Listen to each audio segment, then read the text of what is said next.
స్నేహితులతో అన్నలారా, ఇవాళ కార్తీక పౌర్ణమి ఉపవాస దినం. పగలల్లా ఉపవాసం ఉండి పొద్దయ్యగానే అతిథులకు ఆహారం పెట్టి అనంతరం చంద్రదర్శనం చేసుకుని మనం భోజనం చేసినట్లయితే మనకు ముక్తి లభిస్తుంది. నేను అలాగే చేయబోతున్నాను. మీరు కూడా అదే విధంగా చేయవలసిందని నా కోరిక అన్నది.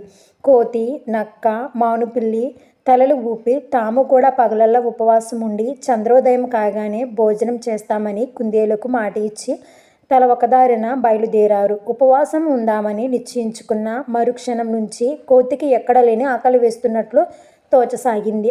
అమ్మయ్యో, రాత్రి చీకటి పడేదాకా ఆకలికి తట్టుకోగలనా? బతుకుంటే వచ్చే కార్తీక పౌర్ణమికి ఉపవాసం ఉండవచ్చు అని నిశ్చయించుకుని కోతి పళ్ళ చెట్ల కోసం వెతుకులాడనారంభించింది. కోతి పళ్ళ చెట్ల కోసం వెతుకుతూ ఉండగా నక్క ఉపవాసం చేయడానికి పులులు తిరిగేవి ప్రాంతానికి వెళ్ళింది.